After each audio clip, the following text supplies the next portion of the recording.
Welcome to On Topic Retro, episode 11. I'm John Cummins, and joining me tonight is Chris Logal. How you doing, Hello, Chris? I'm great. Philip, Glad to be back. yeah. Philip Paulson is also with us. Mr. That's Flightsy. me. It is me. That's right. And we have a new guest that hasn't been on the show before, and it's Galaxy Wolf from the Discord. Hello. I exist. You exist. You do, and we're happy to have you on. Anybody that's played Kirby 64 is welcome here anytime. So you guys excited to talk some Kirby 64? Everyone's played this game either recently or with childhood memories. That's me. I have the childhood memories. Yes. I mean, I And feel then- like the and then I two think- guests here are children in relation to my age, so I'm not sure how that works. But hey, we're Oh. good. Yeah, I mean, Chris, you're probably more like me. I was already, well, you're a little bit older than I am, I think, but this I'm a game little came out. bit- I was I got already in, a couple years on you. yeah, I was already in high school when this game came out. So, childhood memories only go so far. That was the original Kirby for me. When was the game released? 2000. Oh yeah, so I was that was my sophomore year at university. There you go. Yeah. So yeah, this, like I said, some of us are going to have some more recent experiences. In fact, Chris was playing this game just a few minutes ago, so It's he's got still some on very my- recent experiences. So if you want to, Chris, why don't you go ahead and go first, and we'll share some of your experience. I gotta say, I think in terms of the pantheon of Kirby games, this one's like number one for me. Which I don't know if for real Kirby fans, if that's not blasphemy somehow, because I don't go back to the NES or the SNES.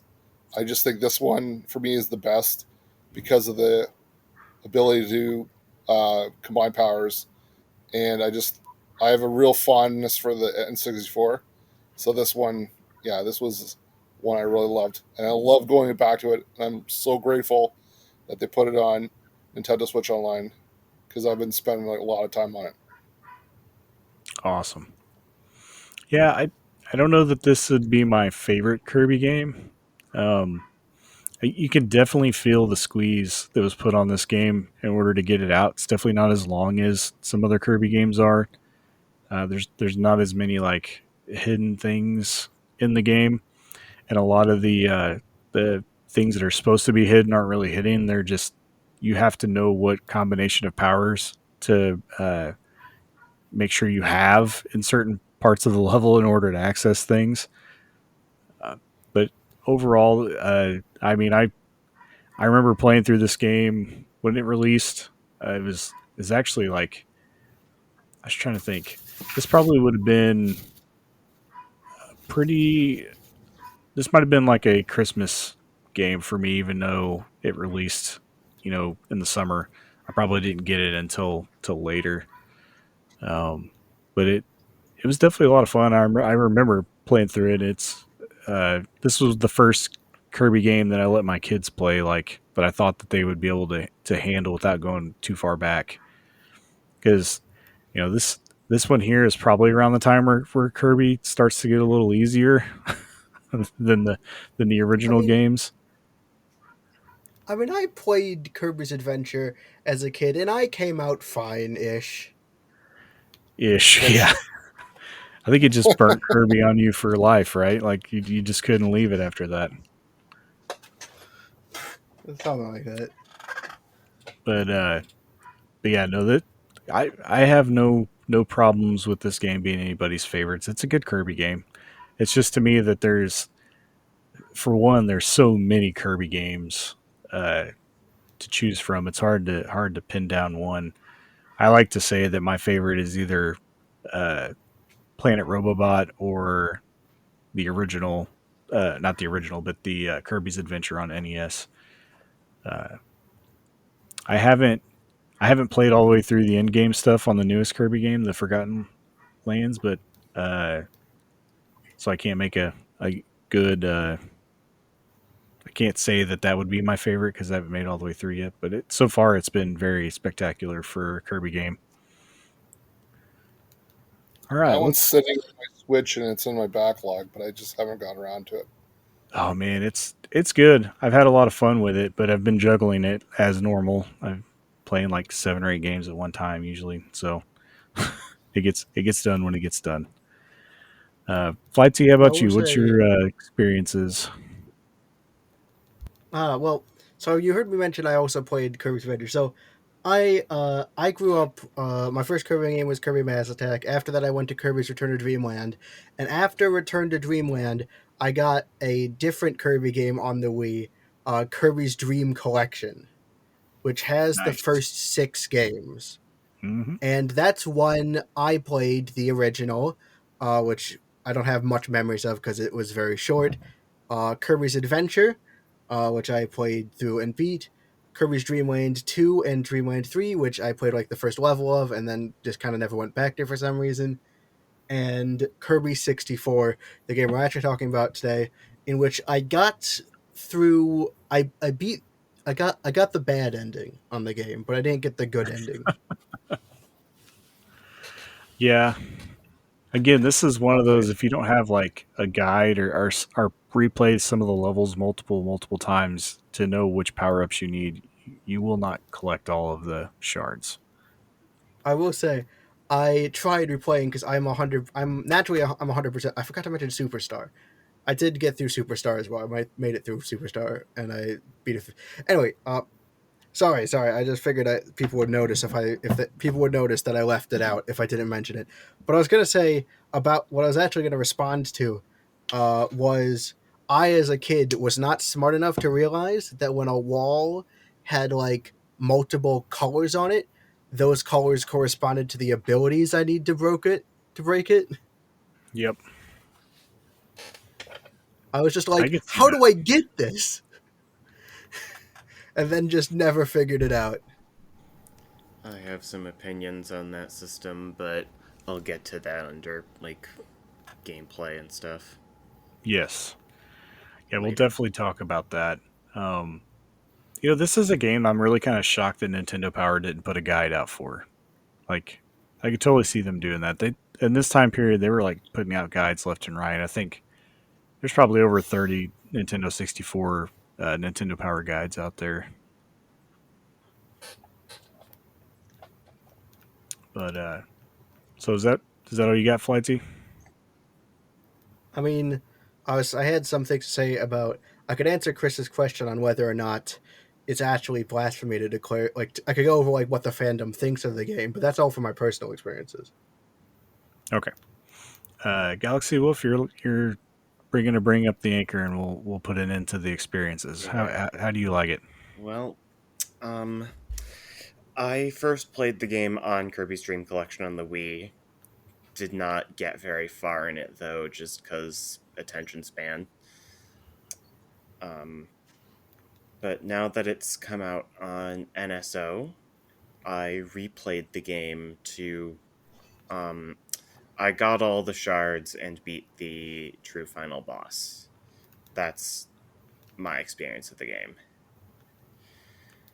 But overall, it's pretty fun, but also has some glaring issues, in my opinion. Yeah, I could see that. I mean, this, like I said, this game is like notoriously known for being rushed out. Like lots of changes were made, like last minute. Uh, Team was not happy with their product they had at certain points during development. So, and it was also the first. I mean, we'll get to the more on this later, but this is the first 3D ish Kirby game, the first Kirby game with like 3D assets. So, uh, it's definitely a learning experience. There's lots of games that made it to the N64 and had to become 3D. Some of them do it better than others. I think that's I that's why actually this game really ended like up the how it was. concept with Kirby 64. The Kirby devs decided to, rather than jumping on the 3D trend, um, stick to what they knew in terms of game design and make a 2D platformer. Yeah, But I really do enjoy that. But I don't mean to be overly negative. It's just there's some things that make the game difficult to play, much like Dreamland 3 before it, because I also played that game through at 100%, and there's a lot of oof, similarities between the two. What I about feel that Dreamland for 2? sure. Dreamland 2. Dreamland 2 is a different animal. I've never played. Oh, I've played like the first level of Dreamland 2. I don't know what I don't have a good feel on Dreamland 2 because I haven't really played through it.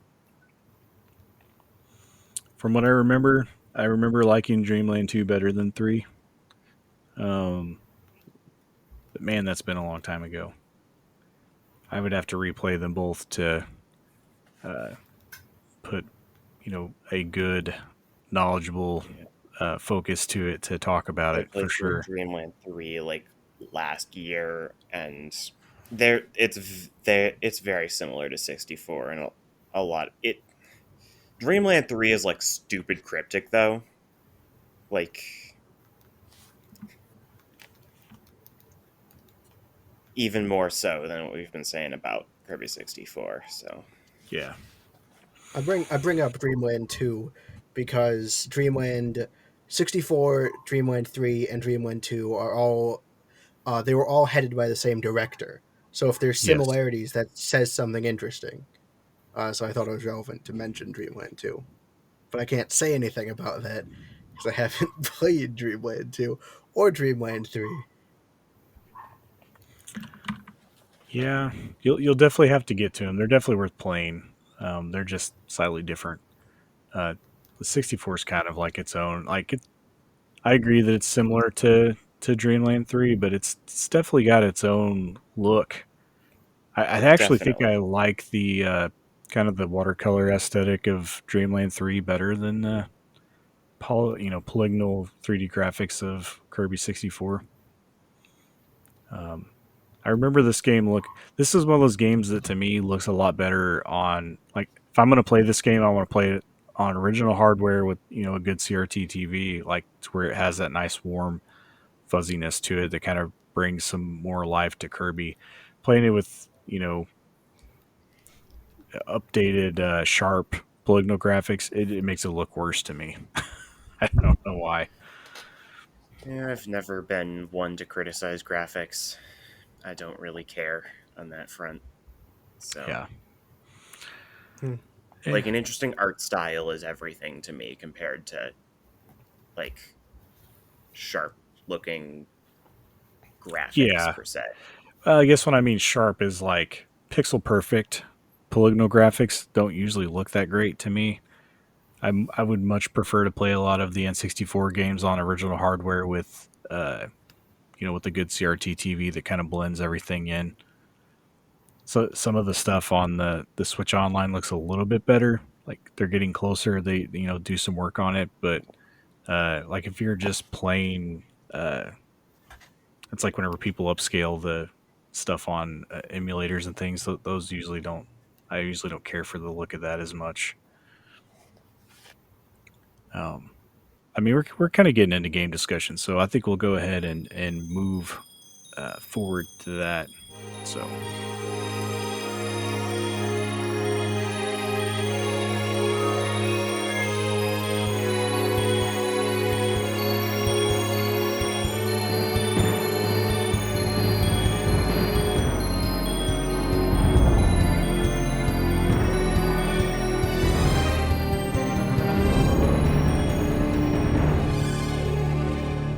no, Kirby 64 was released first in Japan on the 24th of March in 2000. Then came to Europe actually, or no, sorry, into North America on the 26th of June of 2000, and then it was like a whole year later before Europe got it. I missed that 2001 there, but it finally did get it on June 22nd of 2001, which is pretty common at this time period for a lot of games hitting the European market way later. Nintendo was not very popular there. Uh, still not very popular. It's gaining ground, but um, they usually did get a lot of things quite a bit later. This game was developed by HAL Laboratory. Uh, Anybody that knows Kirby knows that that's usually the case. It's the first Kirby game with 3D graphics, although the game is considered 2.5D perspective because you never, don't have any camera control. You're tied to a 2D plane. Development on this game began in September of '97, and the game was intended to be on the 64DD, the disk drive add-on in Japan. It became a standard N64 title after the add-on failed horribly. Like uh, we didn't even get the disk drive in the U.S. because of how poorly it did in Japan. Uh, which the special thing about the N64 is this is like one of the first times we get like a really good analog stick, and that was part of the magic of the N64, and just like everyone else, Hal was wanting to jump on board, and they initially planned on using the analog stick to control Kirby in this game, but really once it lost its 3D form and was completely made 2.5D, they switched to the D-pad because they just it felt right.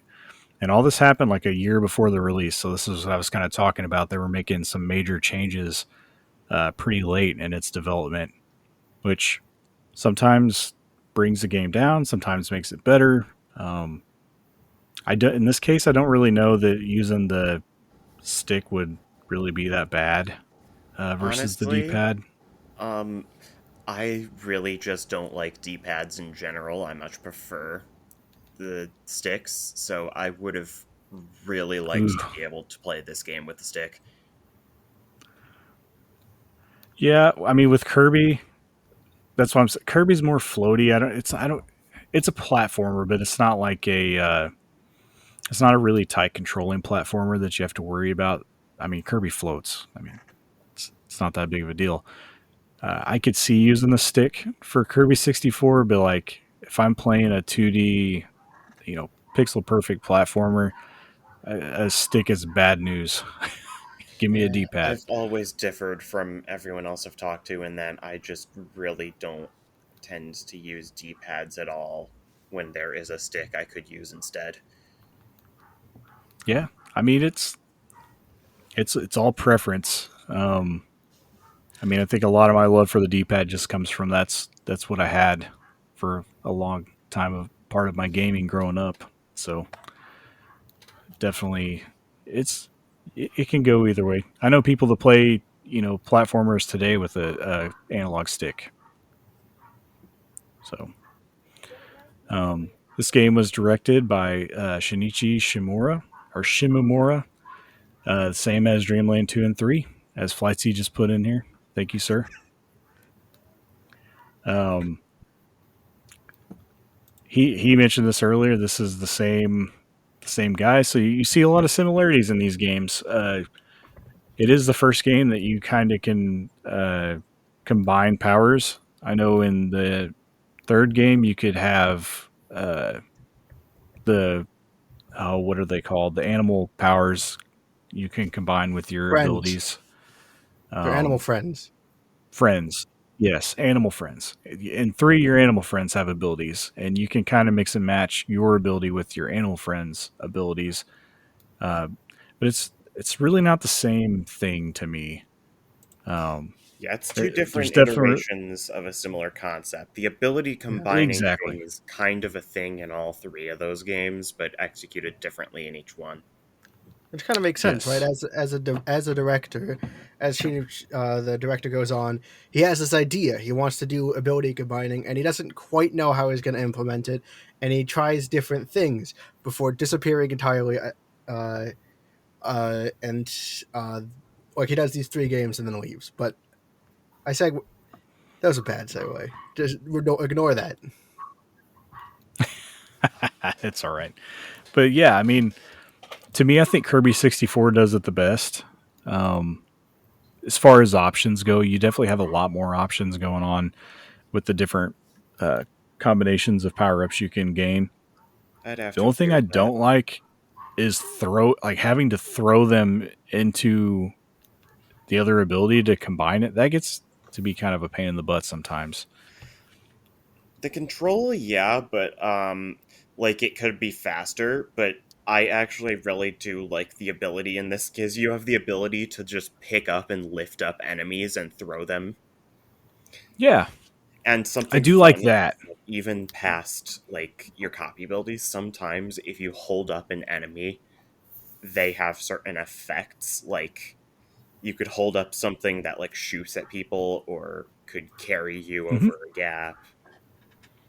I thought Yeah, I that it's think was if kind of like. Oh, go ahead, Chris. Mario I 2. was, I think if I had a bone to pick with it, it would be that the hitbox for the throwing. If I miss that other, if I miss that second power by just a fraction, I've lost the ability to cop or to combine because I was that much off. Yeah, Like I hit it. and Like that's kind of it's what I was getting to. There's times where like if you're just like a millimeter off, they should give you a little bit more leeway. Like your little power up will just shoot right over the other one, and then it's gone. You'll have to go back and yeah. pick that It's one I up mean, certainly again. stressful. they do give you the ability to like those things will respawn if you just go backwards, and so it's not like it's not there yet and you can't go back. But you're right. Like if you're not 100% precise, you'll like Yeah, especially with some of those enemies that shoot and jump at the same time. So like you're trying to avoid their projectile and then throw the ability that you currently have into them, and they jump. Right whenever Yeah, you're trying Airtable's a pretty to good get in. example of that. Yeah. yeah, they don't So make it easy sometimes. it's definitely not painless. Like I like the amount of abilities that you get, but yeah, sometimes getting them to combine together is a little bit tricky. But I will say, this system. So 64 is not the highest regarded Kirby game. I mean, it's not really disregarded, but it's not like held up as high as some of the classics and some of the new ones. But people do pine after the ability to combine abilities like this quite a bit because this is not the last time Kirby will uh, go with try to do various combining ability system, but it is the only time in the franchise where you can combine any ability with any other ability. And even though obviously that would be a bit more logistically challenging with more modern Kirby games, people still are very attracted by that idea. yeah, there's definitely a lot more ability types, nowadays with Kirby than what. Even, I will say, even from like Adventure and Superstar had a ton of abilities in them, and they lowered that number to like 8 in Dreamland 3 and 7 in 64 so they could pull this off. Yep. Yeah, they were slowly narrowing it down so that because this was the end goal to be able to do this. I Or do the miss very cleaning Kirby. no, Yes, cleaning not Kirby is clean awesome. Kirby. Yeah, Luckily, we I got need a cleaning cleaning Kirby back. Kirby to come clean my house, and not a Kirby vacuum either. So, could I go ahead and say some stuff about the gameplay now that we've kind of segued into this?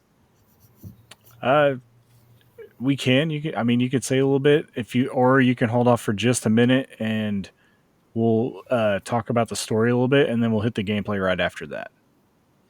Um, Okay, Flightsy's I'll adding hold stuff in here off. as we're going. So yeah, these three games, Dreamland 2, 3, and 64, are also referred to as the Dark Matter trilogy by fans. Uh, it's kind of the story arc that ties them all together. Uh, and Story arc. these We'll get games to. are definitely interesting because this is kind of like the makings of the like the extreme Kirby lore that comes out. Did someone say Kirby And lore? then yes, Kirby lore.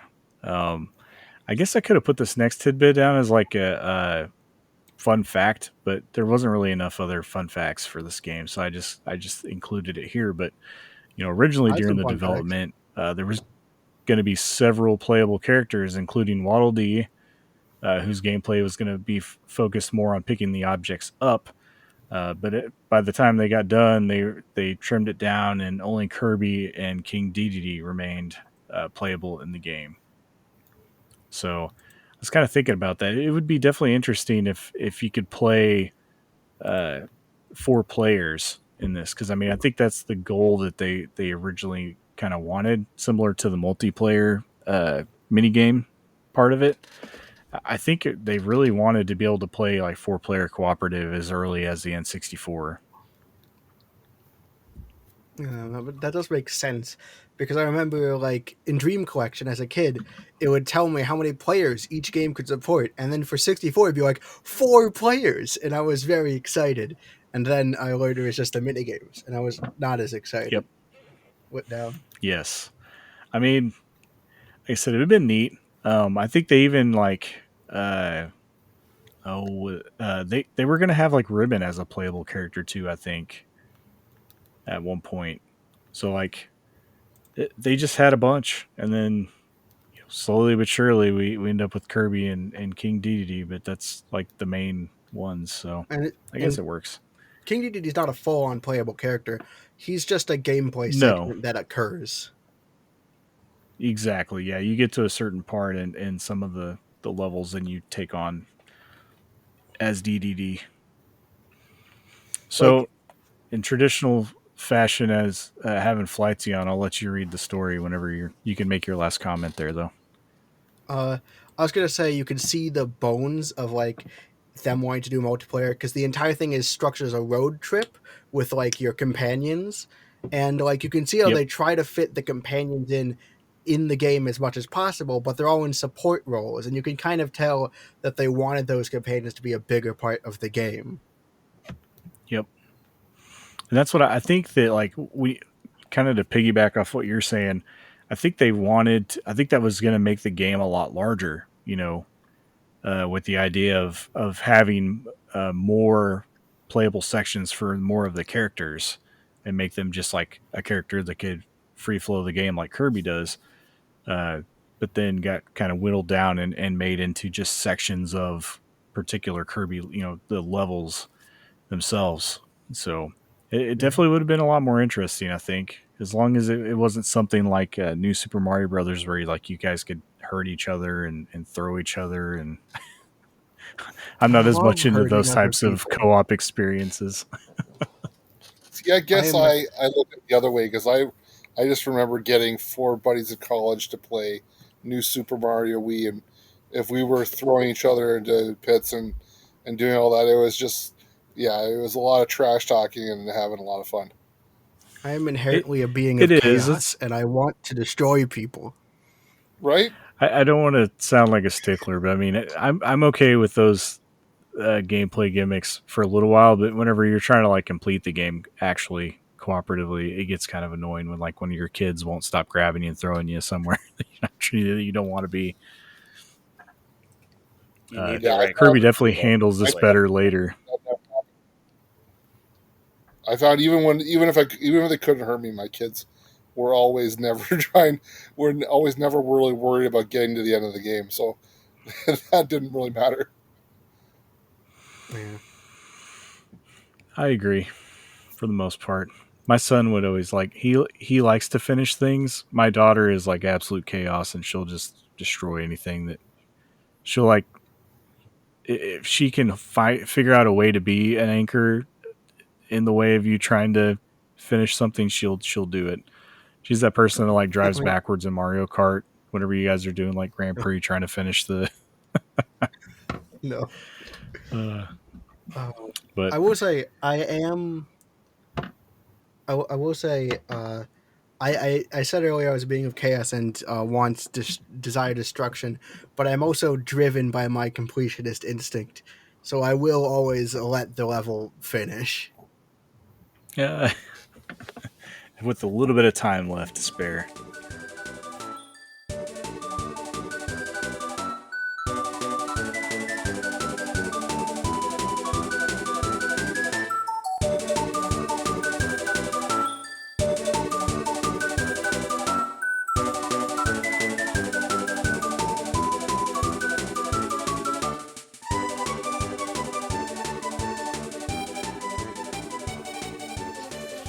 All right, let's go ahead and move on to some story, Flightsy. If you want to read this a little bit, you can even put a spin Ahem. on it if you want. I don't care. I'm reading. I brought up the manual. I'm reading what's in the manual. Is that okay? That's fine. Yeah, no, I just. Yep, nope, that's totally fine too. And then maybe I'll do like a quick rundown because the manual only goes over the beginning, so I might have to do a quick rundown of the end too. That's fine. Anyway, the Crystal Shards. In a distant corner of the galaxy, fairies lived peacefully on the planet called Ripple Star. But then one day, a mysterious black cloud appeared and surrounded the peaceful planet. The cloud, a sinister force known as dark matter, had come in search of the fairies' secret treasure, their shining crystal. A fairy named Ribbon knew that dreadful things would come to pass if dark matter gained control of the powerful crystal.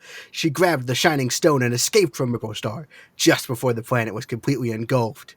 But as Ribbon fled, three dark clouds split from the mass of dark matter to chase her through space. And when they caught up with her and attacked, the fairies' crystal shattered into tiny shards, which dropped like falling stars onto the many planets in the solar system. Still holding one of the crystal shards, Ribbon fell onto the planet called Popstar, where, perhaps by fate, she ran smack into Kirby.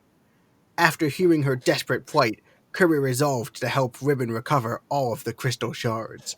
And so begins Kirby's latest adventure, Kirby 64 and the Crystal Shards. I added the Awesome. title of the game afterwards. It doesn't put that in. Uh, but anyway, we also have uh, Adeline, Dedede, Waddle Dee, and well, we already had Ribbon and Kirby. So these three people join with the other two people to make five people, mathematically speaking. This all happens on the first world. Then they travel many worlds, each world connected by what I like to call a fluff scene, which is basically a scene of the characters doing fun things, such as eating a picnic in the middle of the desert, using the food Adeline's created with her brush, and Kirby getting absolutely wrecked by a tsunami. So, uh, these are, and then eventually they actually get to Ripple Star. They fight off Miracle Matter, and if you have all the crystal shards, you stop Dark Matter from possessing the Fairy Queen, who then goes off into its own ball. And once you go in there with Ribbon and the crystal shard gun thing, that's probably not its official name. You have to fight the reincarnation of Zero, creatively named Zero 2. Yeah, Or as or some people like oxygen. to call Like oxygen. Yeah. Yes. Oh Uh, man. You know, that's the story. as you talk about Adeline being able to draw the food and like they can eat the food, that'd be a pretty cool power to have as long as the taste of the food wasn't reliant on how well you drew. Because I would draw some really bad food and it probably wouldn't taste good. But yeah, no, if I could just draw food and it tastes good no matter what, yeah, I would be all over that. Yeah, I have a feeling I would get some. I would have some stomach poison, some kind of poison. I had to if I had to draw Yeah, my own. I mean, I'm an I know. aspiring artist, so I'd like to think I do all right, but I I mean, would draw something and it would turn out like if you mix the wrong ingredients in Breath of the Wild and you get like this stuff that's blurred out because it's so bad. That would be yeah, my like the my censor bar over it just because it's too yeah, disgusting to look at. Reality yeah, itself would not let you like see It's the of food. dubious quality, yes, as they yes, yeah. Don't eat my art food. That's the story that I'm going with. That's the But yeah, so that's what we've learned on this episode. Don't that's eat right. John's art food. If I'm not drawing something uh, in 3D with modeling software, you do not want to eat it.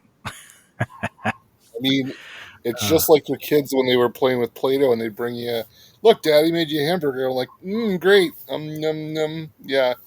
yeah. Oh, no, I'll eat it later. So, uh, well, thanks for reading the story for us, Flights. You always Thank do a you. very great job.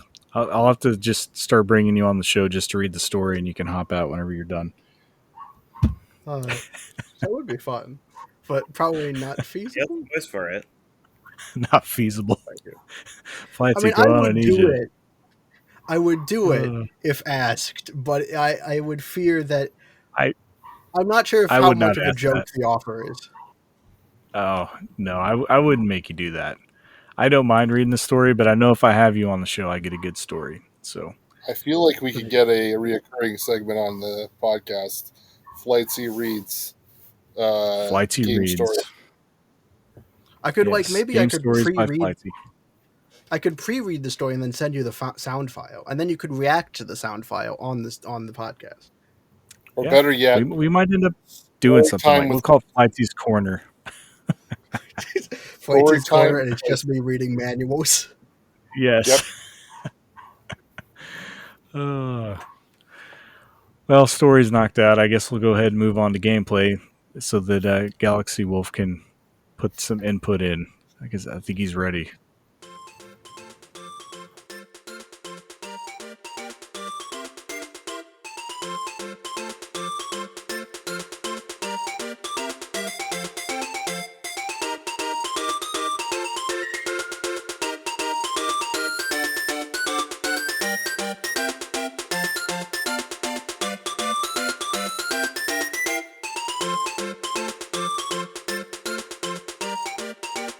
Oh boy.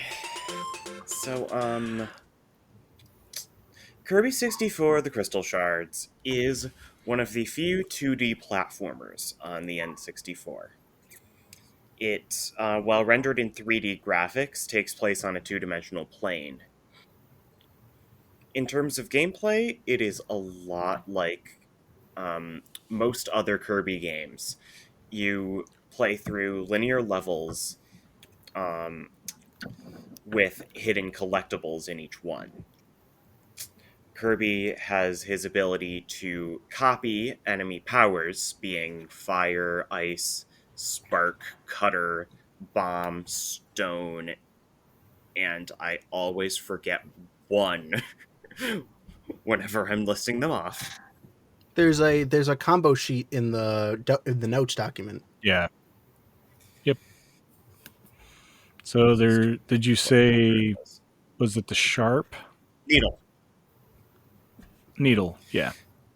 Yeah. Yep. So you have like 7 different powers, but this game's kind of specialty gimmick is that you can combine any power, any one power with any one other power to get fusions and like abilities that take on attributes of both. For example, um, if you have the fireball ability and the needle ability, you combine those together and you get like a bow and arrow with like flaming arrows. You Yes. take the electric spark ability and then you take cutter, then you get like a Star Wars style lightsaber that you can cut down enemies with. Apparently, actually, fun fact. Apparently, that's not a reference to Star Wars. It's like a reference to another Japanese property that has like that blade specifically in it. Well, everything has that kind of every sci-fi thing in ever I feel like has. you can't officially call it Star Wars because of licensing. That would be a licensing nightmare. So yeah, you have Well, and all also sorts of this. different fusions that you can make by combining your powers. As Well, we mentioned there's a earlier, ton of them. Kirby's friends also sometimes show up to lend a hand. DDD sometimes will be playable for short sections, allowing you to use his hammer to break through walls. Adeline will paint up food in order to heal you up in certain places. And Waddle Dee has vehicles. So those like Donkey Kong Country minecart sections. It's a couple of those. Yes. Man, there's a one crystal shard like towards the end of one of the levels in the second world, and it's underneath a bridge.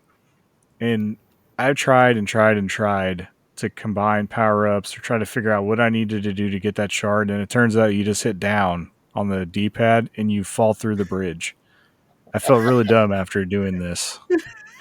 I was like getting the rock power up and like trying to break through the stone bridge, and then like I don't know, I tried the dynamite, like I was just trying all these things, and it turns out I just need to hit the D pad and go down.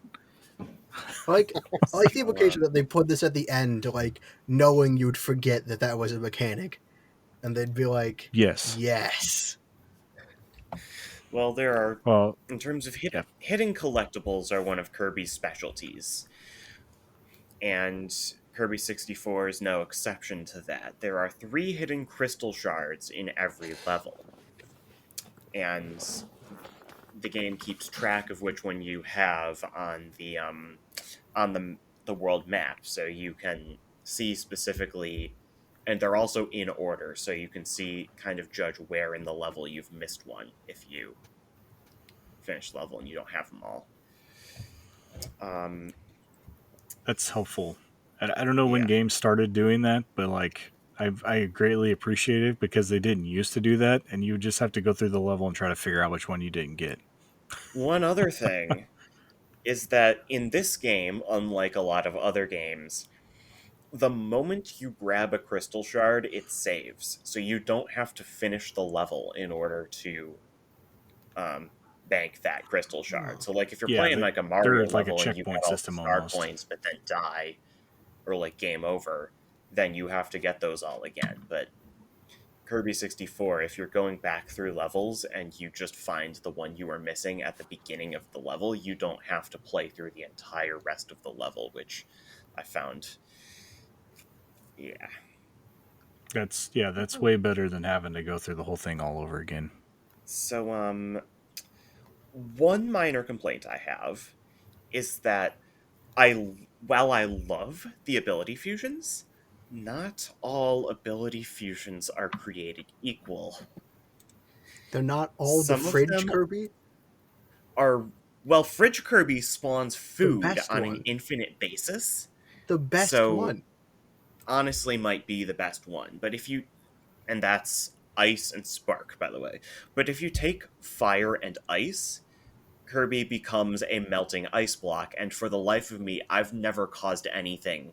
I don't know what that even does. Well, it's a I'm melting gonna ice block. It's an say ice block that melts. That's what it does. I I mean, thought you guys yeah, were saying French Kirby, and I was like, I did not know there was a French Kirby power up in this game. That's the baguette with Yeah, salt and Really? butter. Yep. yeah, that's what I was. I was like, oh wait, they're saying refrigerator Kirby. We've just so offended. Uh, We just lost all of our French listeners, by the way. Dang. We uh, had so French listeners? I'm Possibly, I have assuming. no idea. I think John's a worldwide phenomenon here on Topic Retro. So yeah, I gotta watch what I say Well, about the. if Bruce is listening, he's French Canadian, right? He is, He's yeah, on the French side, so yeah. but he's pretty good natured about it, as most Canadians are, as we are. So So yeah, so wee most wee away. abilities are pretty fun and have their uses, but there are some that I just cannot find use for. So yeah. I have a rule of thumb when I consider the not the quality, but the enjoyability of the power up combinations. If I'm combining two of the same power, I usually don't really enjoy it. If it's two different ones, and you can find some really unique takes on it, the refrigerator for one, Yeah. those are the ones that are better for me. Yeah, if you I, combine two of the same ability, it usually creates like a slower, heavier version. Yeah, a it's so much worse one. easier.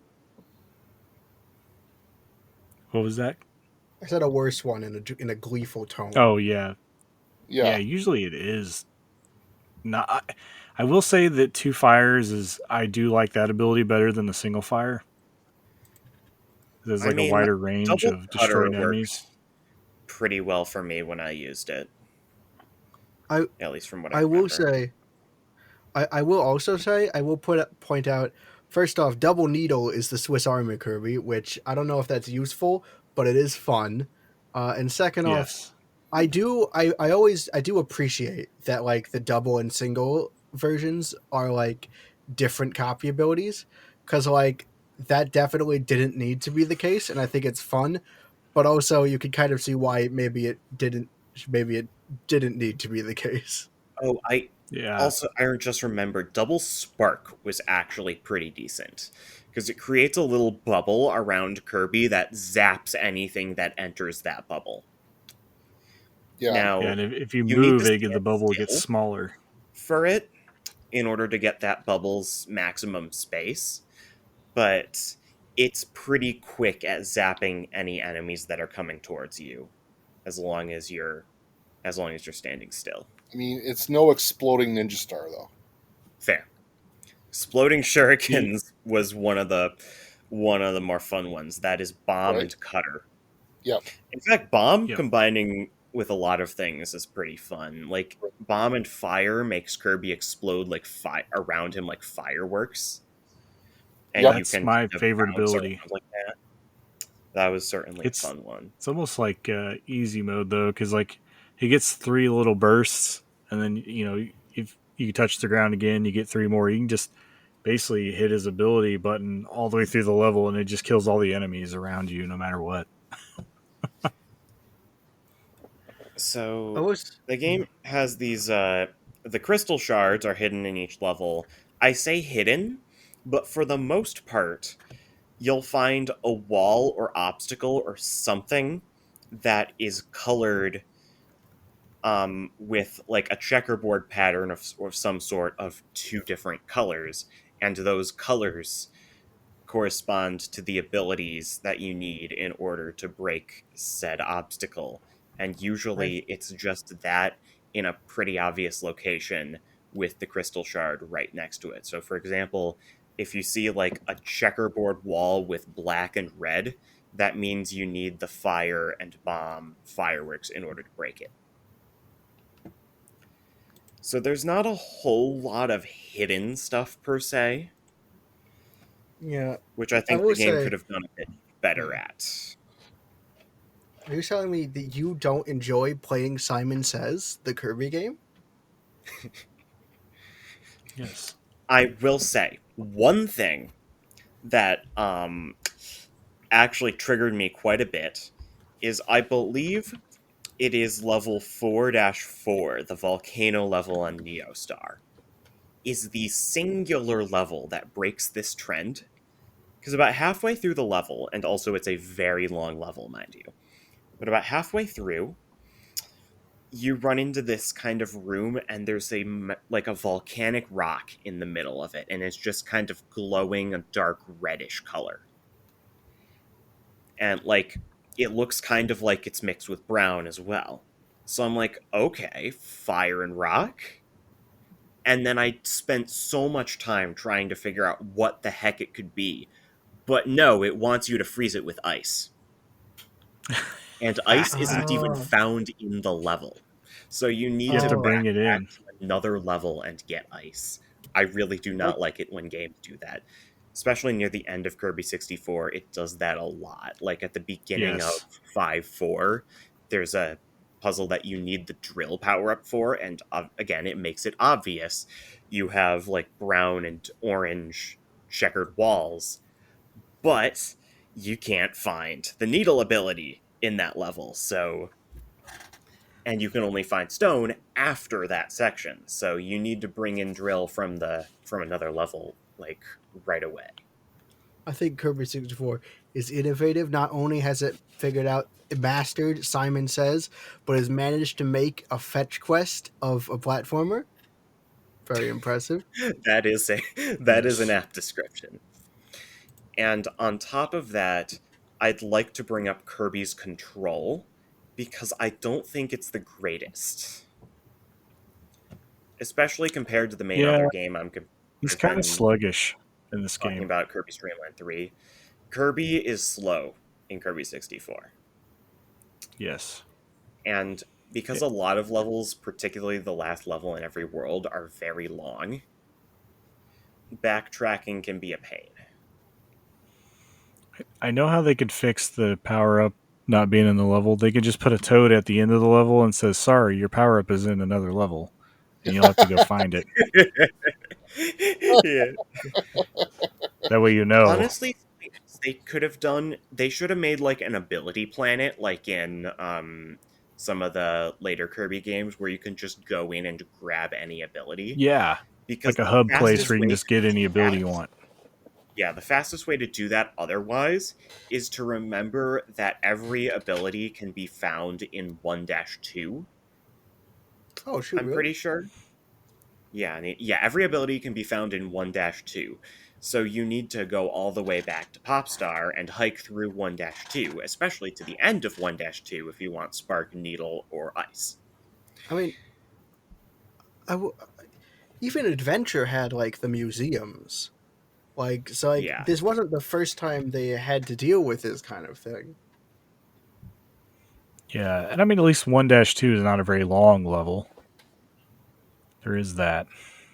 Yeah, it's not very long, but combine that with Kirby's walking speed, but still with Kirby's walking speed, it takes a very long time. Well, you Anything just Well, grab when the you're running. fire enemy and fireball across all the level until you get to the power up you want. Except you can't spam Fireball, though, because if you try to spam Fireball, he stops going as far. Yeah. Well, that's why you got to get two of them, and then you get the giant one, and that one Right. goes pretty far. I don't think it goes as fast, though. It Yeah, is. based It's a on slower build up, things. but it goes further. It's definitely Right. how faster do than you can run, Yeah. though. how do we should actually we could look up speed runs and see how they do it, and like then we'd know what like would be They the That's true. fastest probably just way. use fireworks or Yeah, fireworks the or firework. shurikens Yep. are probably the the main abilities they would use. I think the If I had to fireworks guess. would. Yeah, that would be the one that I'd be using because at least with the shuriken you still have to walk, Yeah. See, the thing but is with with the the shuriken, I have a firework you just problem with float that. across. The thing with the shuriken one, they're the projectile power ups, but the firework is just like let's. This is a scorched earth. It's going to blow up everything on the screen. Oh yeah, the firework is cheat. Like it's hacks. Yeah. Like you can just float across the level and kill all the enemies because the fireworks just go so. Like the radius on the fireworks are crazy. So Right? I'd like to say that I want to see a new Kirby game go some direction like this. I want to see this system kind of revitalized with some of our lights here, some of our problems kind of It looked at, like just some some more a bit quality more of life accelerated, improvement. yeah, and a bit more yeah. I have some other things to praise the game about in terms of its gameplay and stuff, though. I think its world design is really cool, like most Kirby games, and especially how the levels flow into one another. Is it makes a cohesive set of levels into a cohesive world. Like for Popstar, you start on the plains, you head through the forest up to Dedede's castle, but then there's some more interesting stuff like World 5, Shiver Star, is like an ancient abandoned plant frozen over planet. So you start out in basic snowfields and kind of sky area type things, but then you kind of enter 5-3 is a kind of like an abandoned department store kind of place. So you're like abandoned city, and then you end up entering a abandoned factory um as its last level, and then you fight a giant robot at the end of the factory for that world's boss fight. So the Yeah. levels really flow together and create a cohesive story, I think. If that made any sense. No, it does, and I mean, all the locations that are usually found in Kirby games are usually really good. Um, I think this one just like I really like like I said, I like the watercolor type aesthetic, like almost a Super Mario World 2, like Yoshi's Island type look of Dream World 3. It's a real stark contrast to what we get with 64. Like, um, but definitely this game, I just like all the variety that you get through it. Again, I might sound like I'm nitpicking the graphics a whole lot, but it's a pretty common deal on most 64 games. They just it was the first time for 3D graphics, so a lot of them end up I will looking. say, King Dedede looks absolutely amazing. He does look good. They do a good Yeah, job with why him. why But DDD the is best things DDD. the things that get me are like some of the logs, are like just some of the things that look really plain in the game. And you're like, man, there could have been a little bit more detail on that, I think. But maybe there might not have been able to be more detail. It might have used up all the RAM that the N64 had. Yeah. I mean, I think I'm a pretty huge N64 graphics apologist because of some of the games that I enjoy. I mean, I love GoldenEye and I love Ocarina of Time, but yeah, if you go back and play them now, graphic wise, they're not so great. But I look the other way because I enjoy the I just I think I block all that out, and when if I'm having fun with the game, I don't care. Yeah, that's a fair statement. So yeah, I mean, this game is just tried and true Kirby. I mean, you have your floatability, like uh, all the normal gameplay mechanics for Kirby up to this point are existing here. It's just kind of a weird, I guess, since they did the double or the fusion abilities, that like we just completely lose the friends. Like they just don't exist anymore. You're not They're allowed like to have Thanos friends. snapped out of the Kirby world existence. Yeah. Uh, I mean, to be I except mean, fair, they all of were, them. as I said before, they existed for a similar purpose as the copy ability fusions. Yeah. I will say, So it like, would be kind of redundant to have both. it feels sudden from the sense of looking at it from someone who knows this is from directed by the same person. But like the friends technically disappeared. Like the friends have only been in Dreamland 2 and Dreamland 3, and those were intermixed with Superstar coming out. So like you have Dreamland 2 with its friends, then Superstar doesn't have friends, well, it has helpers, but doesn't have the dedicated friends, and then Dreamland 3 brings the friends back, and then Dreamland 64, and then 64 doesn't have the friends. It doesn't seem as 64 odd. has your Yeah. kind of party of four kind of, Yeah, you get new with, friends. yeah, DDD, Adeline, and Waddle Dee showing up occasionally to help. But it's more as Best a friend. level, part of the level than as some as then Like a kind of, ride on yeah. friend. I mean, you're right on Um, DDD, but yes, you I do. will. I will. I also. I want to say you mentioned this is same old Kirby in a lot of ways, and that is true because Kirby as a series, at least to the 2D series, a lot of it is very tried and true mechanics, packed around like it's in the specifics of each Kirby game that you could find differences, but they all will have that same core built into them, and they're all very built around that core, and it's all around the little edits like with because a lot of the Kirby games are very similar. It's when we get into the specific differences that interesting things actually pop up. most Kirby games will have like a standout mechanic, like Dreamland Yep. 3's Friends, Kirby 64's Fusions, Return to Dreamland's super abilities, Robobot's Robobot, It's that kind of kind of like stuff. Pokemon.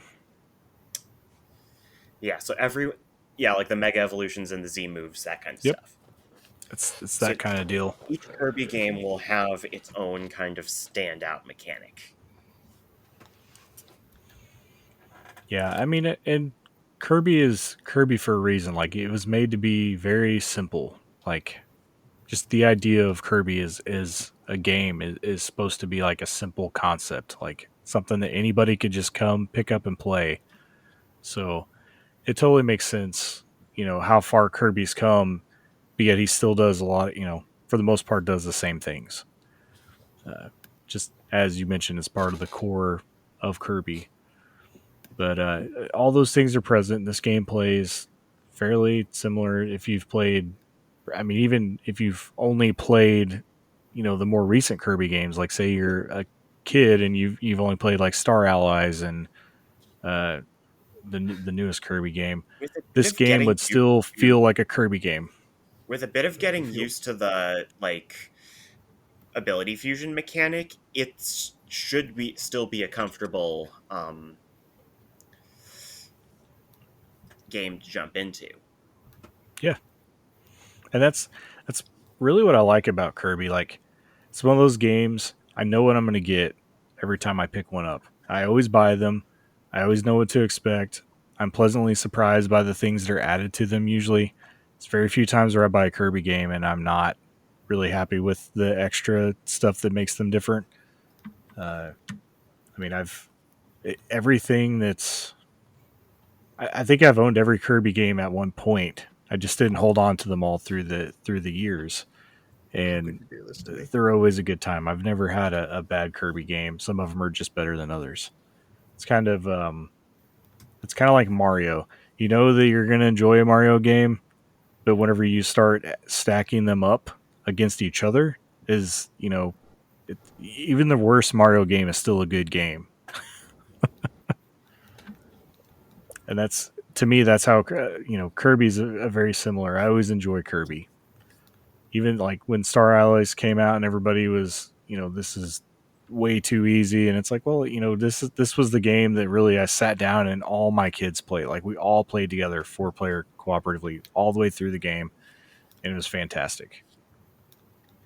Yeah, as short as it was, I was able to get my mom to play through it with like me Yep, and my brother, there you and go. we had. So what else have we not covered on Kirby 64? I guess we could talk about the bosses a little bit. We haven't really touched on the bosses all that much, other than mentioning a couple of them. What's your favorite boss, Chris?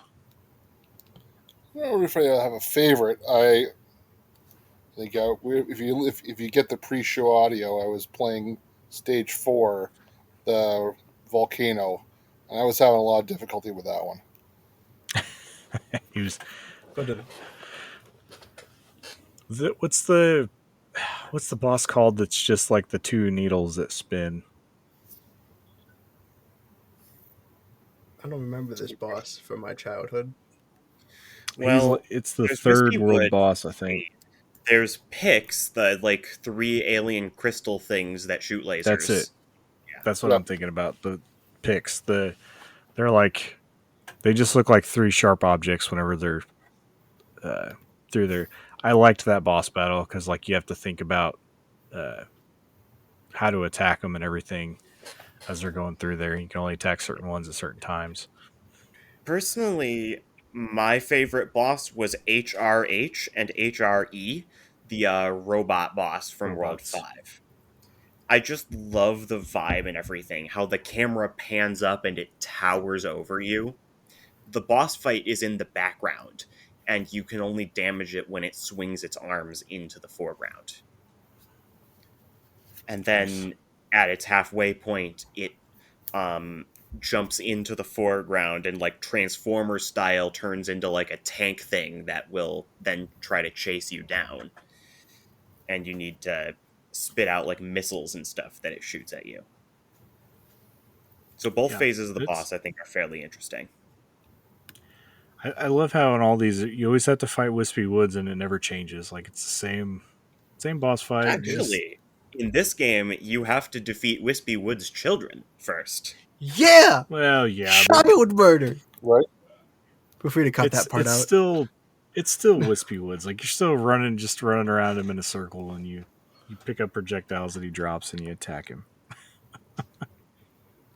I will say, I like Frisbee Woods the best in the first game, when on extra mode and with less health than usual, because I actually found Wispy Woods to be challenging under these conditions, because you have to jump through, because you have no copy abilities, you have to dodge things because you have little health if you decrease your health. And an extra game, he drops Gordos, which take out 3 hit points, and so like there was actually quite a bit of difficulty in bobbing and weaving Yeah. around. Well, I mean, there's more difficulty in it just not having copy abilities and having to rely on picking up objects in order to attack. I mean, you could kind of tell Wispy Woods is designed around having to pick up his items based on just his core design. He drops Yep. apples, which is just a projectile, And then in an extra game of that game, he drops apples and things you can't inhale, which means you have to dodge more before Yes, you get a chance to attack. But then that's you go right. to Kirby's Adventure, and then you just get like a spark ability and go up to him, and he's dead.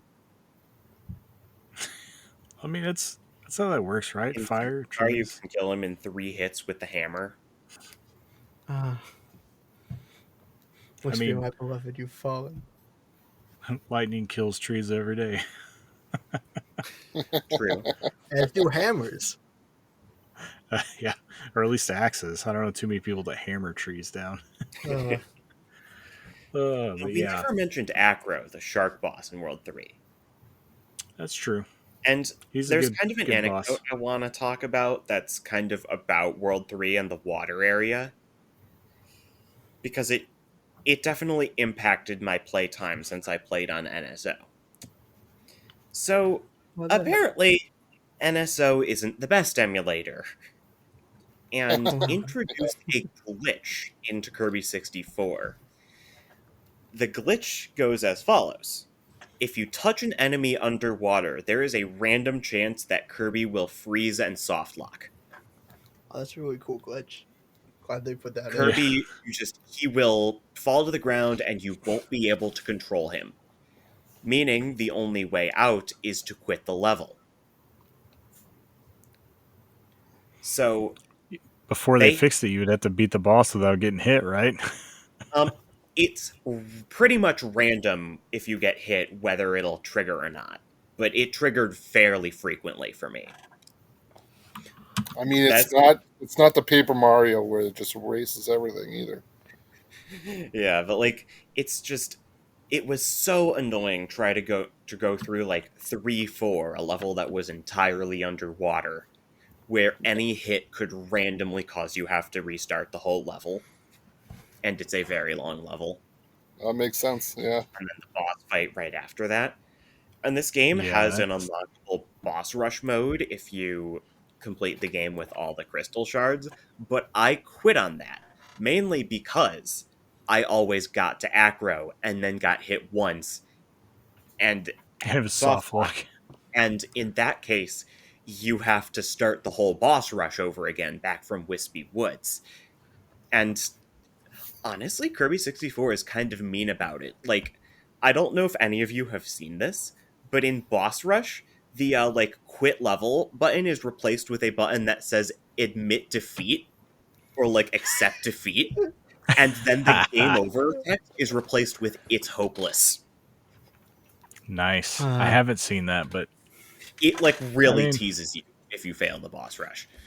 Or and failing also quitting the boss rush counts as failing. So it's really annoying to see that message over and over again when it's not even my fault. The game just decided to soft lock.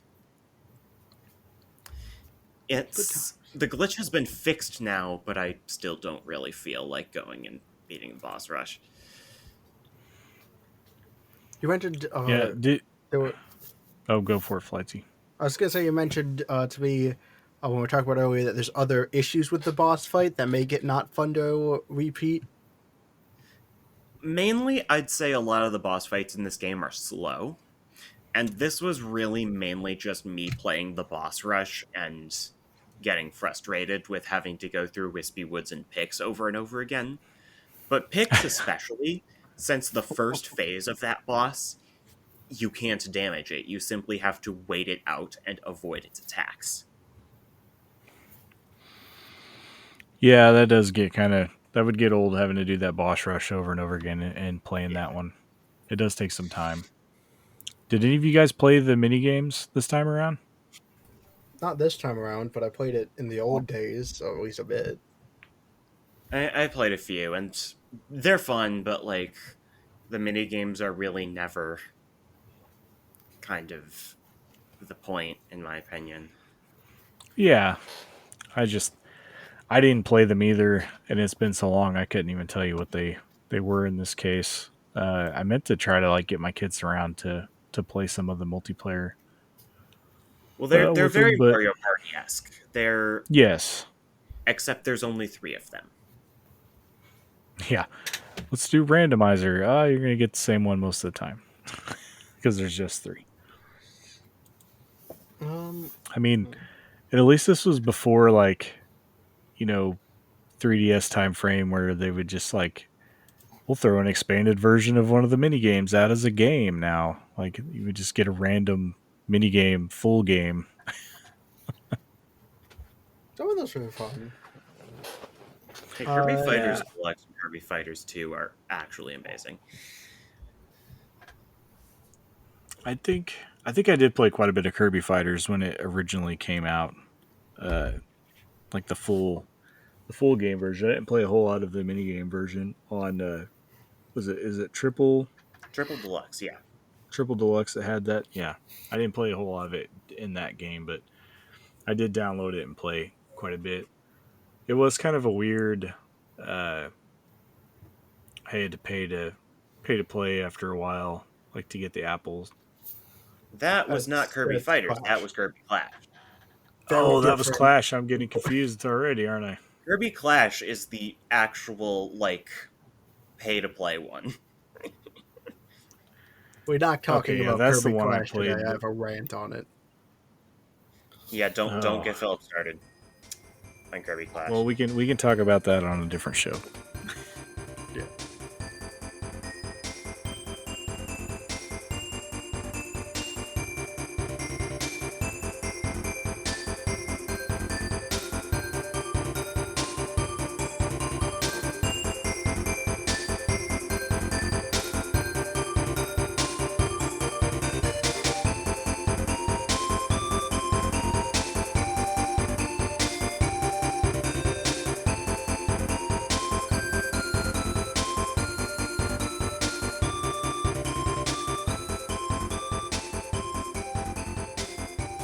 Is 3DS retro? I mean, I feel like we consider Wii retro at this point. Um, I would think so. by by my usual rule that I like to go by, I consider early 3DS to be retro. Like some of the launch titles could, I guess, they're over Well, 10 Kirby years Clash old. was So, 2017, How about so this is a bit of a unique metric. How about 3DS will become retro when the eShop finally actually for realsies closes? hmm. I mean, yeah, I I'll I give have it that.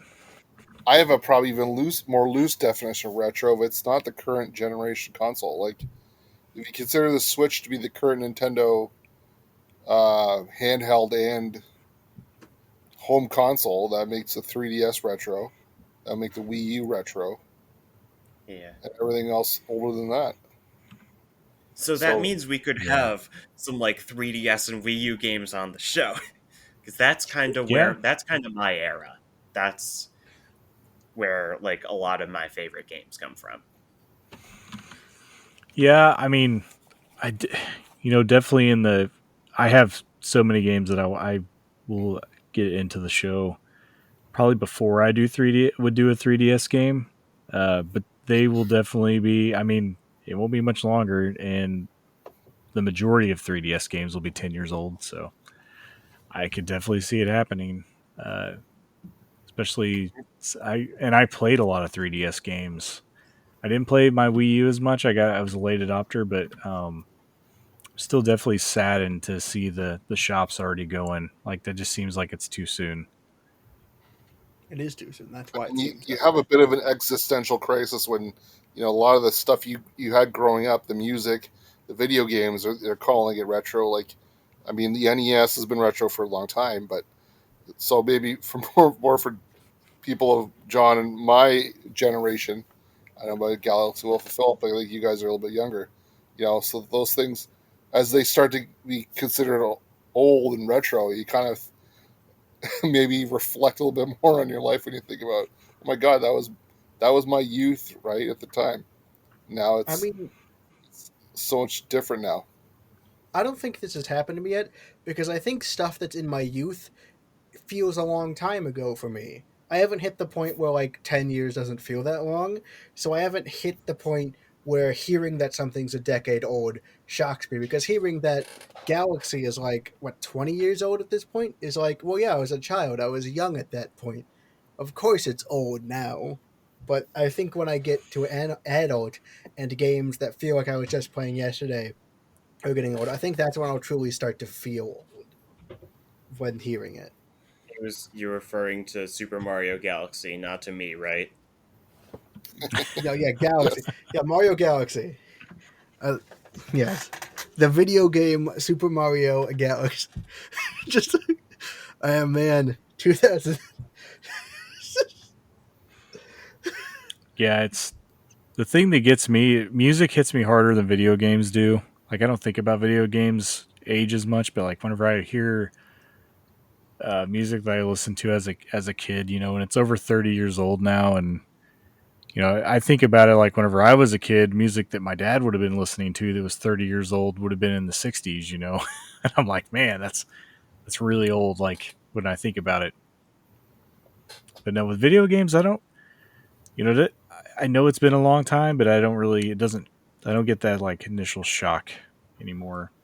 I'm like, yeah, NES is old. It was released pretty much around the time that I was born, so I think it's it's more definitely because getting up there.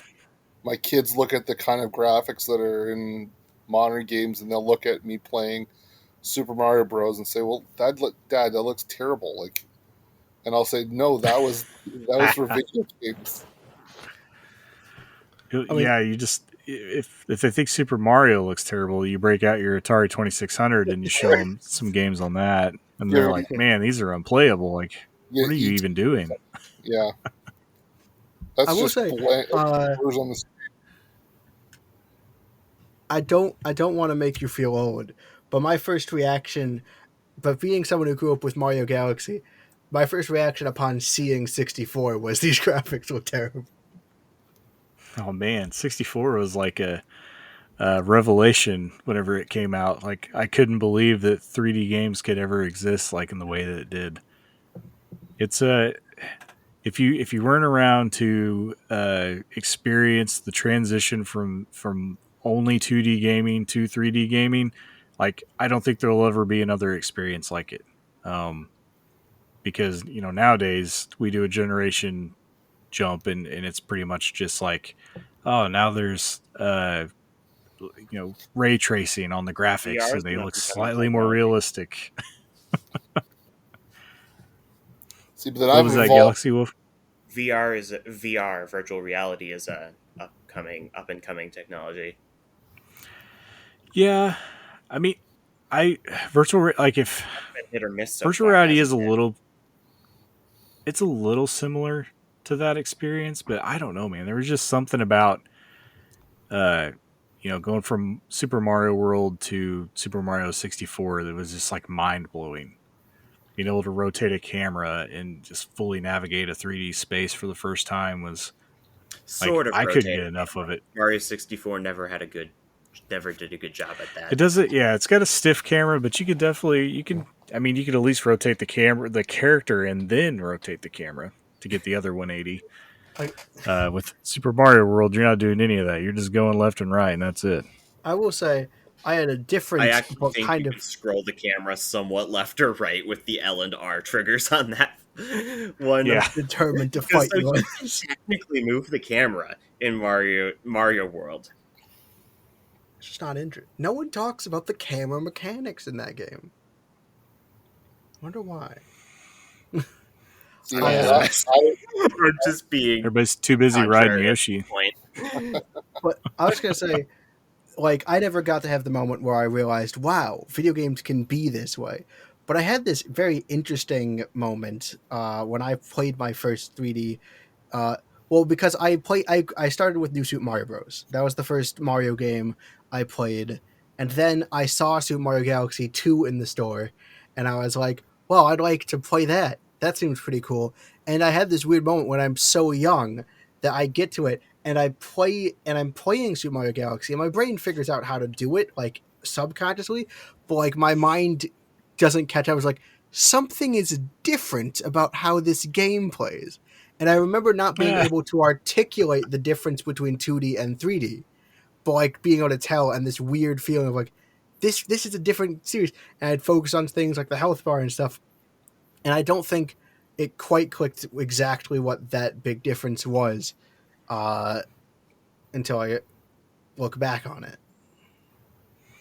I mean, another big one was playing, Ocarina of Time for the first time after playing Link to the Past. Like, you're just, I mean, it was just such a big jump that generation of gaming.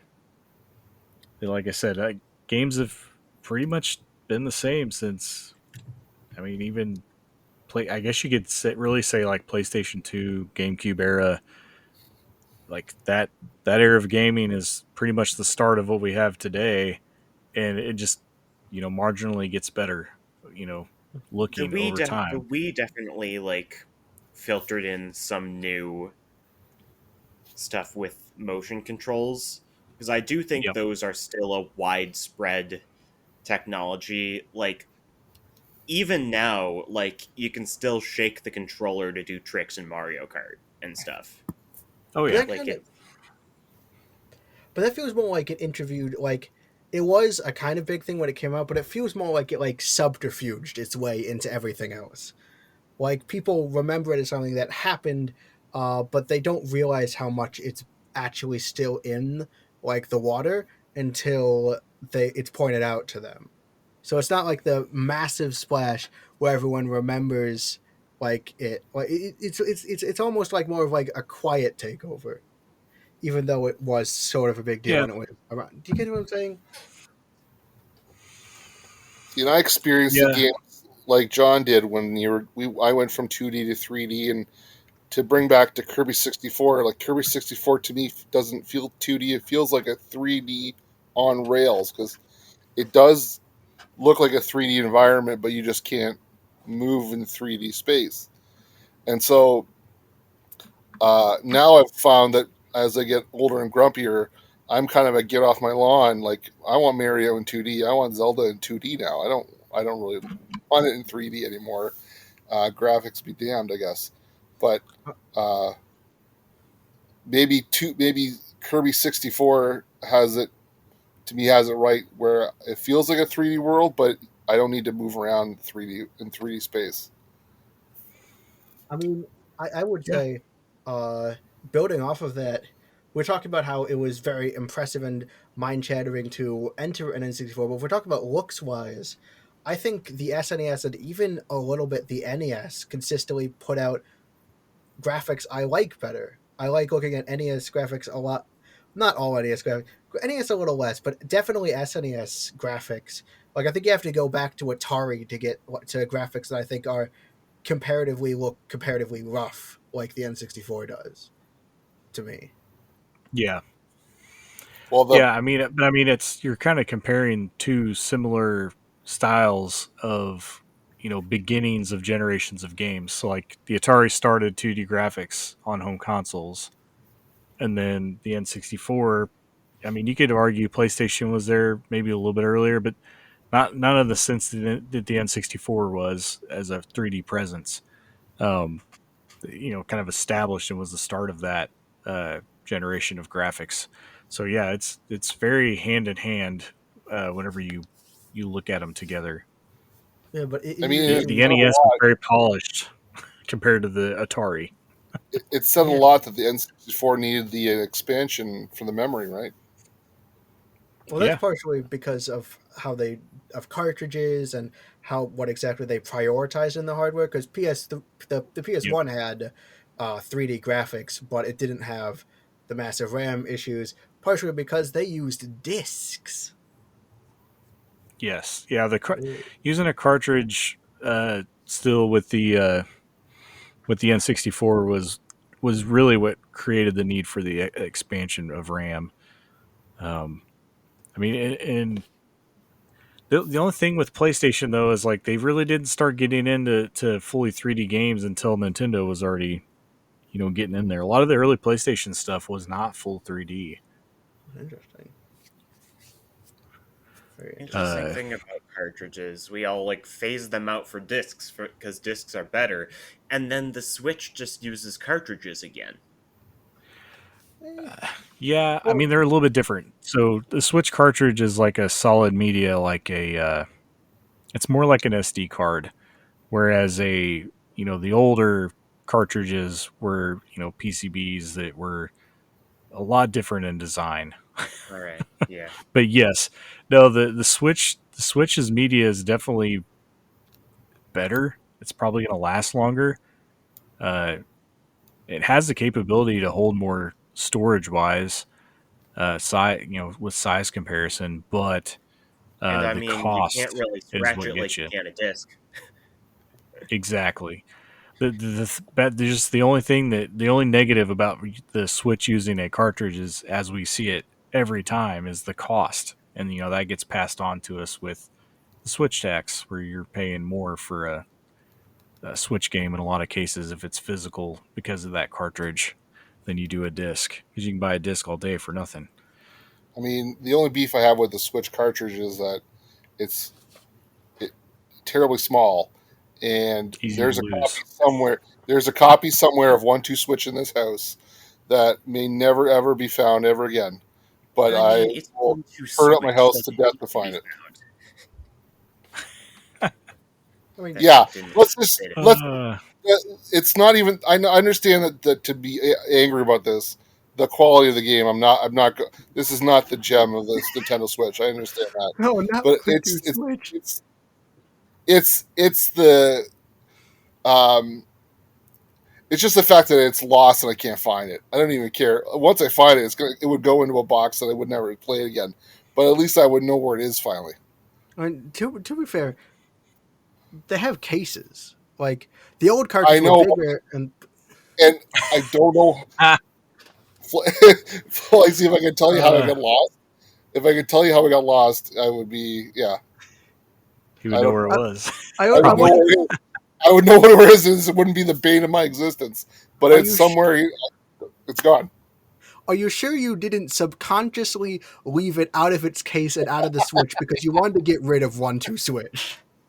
I mean, my kids liked it, so I probably would have done that to them. But you might be onto something. Not consciously. That's why the Boy, this subconscious moved for it. this uh, this show has totally gone off the rails. It's Totally not has- on. It's not on brand. Uh, but it's all right. Are I'll you allow it because wait it's been a lot wait of fun. But wait? Are you saying that it's not Telling me on it's not topic? on brand Retro? for. it's not, we are we It's are not on off top. topic. and we're not talking retro right now. So We're not it's a doing double Off anything. whammy. topic modern. Yeah. Yes. Oh man. But Write yeah, that. we're. Put that I in think the. we're. I think we're done with Kirby Wait, 64. I one more think. thing. One I more don't thing. really One more have thing. anything One more to thing. add. One more thing. Wait. What were you Okay. saying? Did you say something, Galaxy Wolf? I said I don't have anything else to add. We forgot a collectible. Point stars, you mean? Not the point stars. Enemy cards. Oh yeah, those. Oh yeah. Kirby's first gotcha mechanics. Uh, I so totally. this is this would start a trend that appears in the modern series that would make me very angry, which is Kirby using randomized dice rolls to decide what what collectible you get, and also being able to get duplicates. And it's implemented the worst here because to get one you have to get to the end of the level and complete the bonus game and get it there. But you can also still get Yes. duplicates, and there's like not enough levels to get all of the enemy cards. So this mechanic will go on to plague Kirby later, but it's important to note it's historically important that it starts here. All my And nobody likes frustrations it. begin. Right. The legacy of Kirby 64 will live on. Yeah.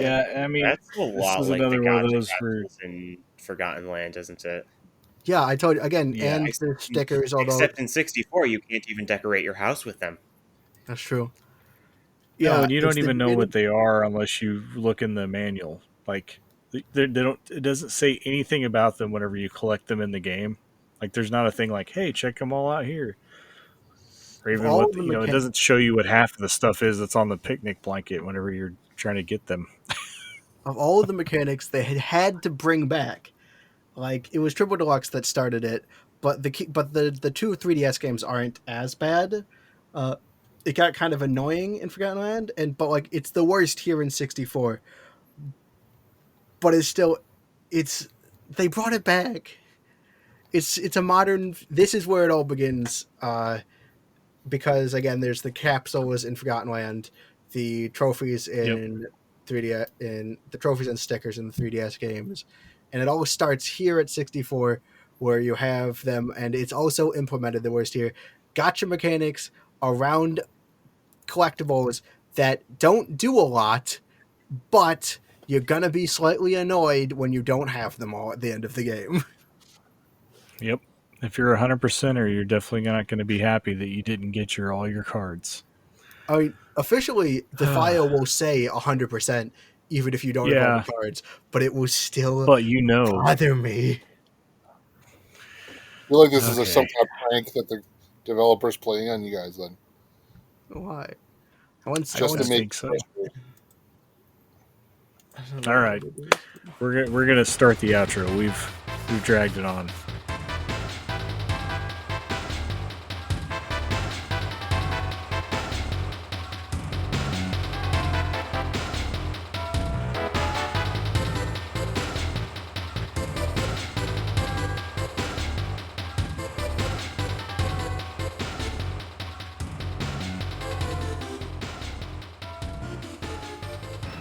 So, with the outro, I'm going to give you guys a chance to say any final words about the game that you want, and also if you have any content that you create, you can talk about that a little bit. Um, Chris, you can start us off. Still one of my favorite Kirby games. I think, based on what I've heard from you guys today, I've learned some things about the game, so I want to go back and I want to check it all out. I'm not going to 100% the game, but I've learned a lot about Kirby 64, and it's still one of my favorite ones out there. Um, I guess for the only content I can really promote, you should go back and listen to all the back episodes of On Topic Retro. Uh, the last one I was on was the Bionic Commando, which was really fun. And thanks, John, for having me. Yeah, thank you for coming on. Galaxy Wolf, you can go next. Well, Kirby 64 is a very interesting game. I enjoyed my time with it. I also got frustrated by a lot of things. But I mean, I think just from the concept alone and that ability merging kind of thing, it was just a great concept from the start. And I enjoyed my time. I would plug my Twitch channel, Galaxy Wolf underscore 64, but I am not currently doing anything with it because I've been super stressed as of late. I've been playing through Majora's Mask on NSO every Friday at 9, but college is getting close, and I'm getting more and more stressed about that, as well as being a co-commentator on some of Philip's stuff. That's me. I can't handle it all, so I'm taking a temporary break from my streaming. But maybe you're watching this in the future, and maybe I'm back. So check out twitch.tv/galaxywolf underscore 64 if you feel like it. I don't know. That's all I've got to say. I thought you were going to say you were stressed out about playing Majora's Mask. I mean, it's a stressful game. Don't Yeah, get me you're playing wrong. the wrong game. You need to find you a nice, peaceful, like, you need to be I was playing Animal thinking about Crossing or Pokemon something. Snap, but like I Yeah, want there to, you go. now that I'm on Majora's Mask, I want to finish Majora's Mask. I totally understand. That's one of my favorite Zelda games. So, It's been fun so far. all right, Philip, finish us up. Let's get you Sweet. knocked out and get out of here. All right. Thoughts on 64? I didn't play it this time. I just going off childhood memory though. Uh, it's got some very memorable things in it. I remember Fridge Kirby. Everyone does, and it has Adeline, which I irrationally like because she featured in a web comic I read, and now I can't stop wanting her to become a more present Kirby character, to the confusion of everyone around me, except for other various pockets of the internet. And it has a bunch of memorable stuff in it, And that's really all I can say because that's all I remember. Because I didn't play it this time, so I can't give a full review of how I want to talk about it. On to the plugs to keep things. I run Flight Chip, which does various things, and by that I mean play video games. It's just but we have variety. We play video games live and also not live, and those go up as let's plays. Some interesting series I think make sense to promote here. Obviously, there's the current ones, which is Kirby's Dream Course, is the current Let's Play series, so that's all in post. But you can watch the current live stream series. Breath of the Wild is me I playing Breath wrote of the him in chat, Wild. by the way. Yeah, it's Galaxy Wolf's Coke is leading me through Breath of the Wild because I have basically never played it before. Last episode, we got a lot of crickets, which was mildly stressful because we also decided that we got 4 preparation streams, and then on the 5th stream, I'd try to fight Ganon, and I spent a lot of last stream getting crickets for a side quest. So, really good, really doing good at preparation there. It's gonna go great. We have one more preparation stream, and that'll be next Wednesday. And then Kirby's Dream Course is it's just me playing Dream Course with my dad. And I think the last episode 3, is possibly the funniest thing I've ever made. It is great. Other Kirby things, I'm trying to play through all the Kirby games, so you can find Kirby's Dream Land, which I've also played. I played through the Kirby games with Galaxy World co-commentating as well. So I've played through Kirby's Dream Land, and that's on the Flight Chip channel.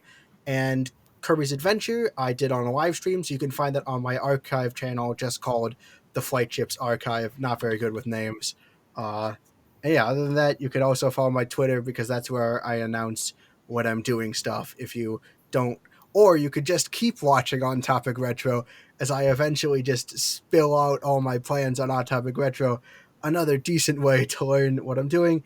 And then finally, I am planning to create Captain's Log eventually. What that is, I'm just going to stop explaining it until I actually finish the first video. You've been teasing Captain's Log for quite a while. I'm trying. It's just, But yeah, everyone go listen to Flightsy's content over at Flagship. It's Flight definitely Chip. unique. He's doing some fun stuff over there. Our Flagship, sorry, not Flagship. No, Flight Chip. It is Flight Chip. You said Flagship the first time. Oh, Flight Chip, dang it. not Okay, Flagship. yeah, no, sorry. Flagship. Because it's I Flight see there's Sync. like the little flag on there. Yeah, I know. That's supposed to be a plane. But yes. Oh, it looks like a flag. I have my Sorry, sister yeah. I'm not meaning to beat up your show's artwork, but it always looked like a flag to me. But yeah, that too. I apologize. But anyway, go listen. It's all good stuff. We'll go ahead and announce the next game for the next show, so that anyone that wants to can either write in or hop on Discord and let me know, and you can come on and talk about it if it's something you want to do. The next game will be Alien Hominid. I don't know how many people have actually played this game, but I've never even heard of that. It's a fantastic game, and if you haven't heard of it, you'll have to listen to the next episode and find out what it's all about. Sure will. It's the first I Behemoth tend game, to be right? pretty particular about certain series I follow, so I probably won't be part of a lot of these upcoming episodes. But I mean, if you play like Mario Kart Super Circuit or anything, you know where to find me. Yeah. All right. Oh yeah. Wait, so Alien Hominid, that's the first Behemoth game, right? It is. Okay. I haven't played any of them, Yep. but I do find the company interesting. I haven't actually played any of their games, though. Well, you'll have to figure out a way to play it, Flightsy. It's a lot of fun. But yeah, we'll be talking about Alien Hominid here in 2 weeks, and that will be a good time. I think I have an idea of a couple people that will come on to talk about it, but I always get a surprise person, usually somebody that I wasn't expecting. So we'll see how that goes. But that's it for this show. Thanks for listening to On Topic Retro, a part of the Retrologic family of podcasts. If you would like to send in your personal experiences for the next show but don't have Discord, you can go ahead and send those over to ontopicretro@gmail.com. If you haven't joined our wonderful non-toxic Retrologic Discord and would like to, you can visit retrologic.games for details on how to join for free. You can also find all kinds of other things on retrologic.games, like other podcasts that we do. You can read Sam's blog posts that he puts on there about all kinds of things uh, that are gaming related. But yeah, that's pretty much it for this show. So we'll see you guys in the next one. Bye now. Bye. Bye.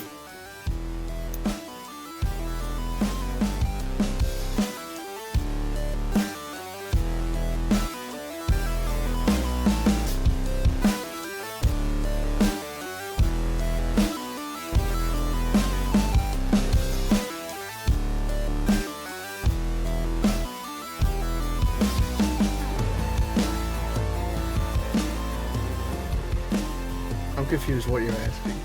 Oh, I was to say, just talk a little bit so I can hear how loud you are. Sound check. Me or him? Who? You, Flightsy. I've already checked Oh, everyone me. else. Actual me. Actual me. Yes, this is me. It's me, Philip. I'm talking in my normal rambly way that just kind of runs away from me. I try to catch up to it, but it never works. It's on the run. It stole $10,000 from the last bank it robbed. We gotta stop it. We have to. And maybe if we work together, we can band together, and through the power, we can combine our powers like in Kirby 64, and That's then right. we'll be able to stop my train of thought and slash our talk.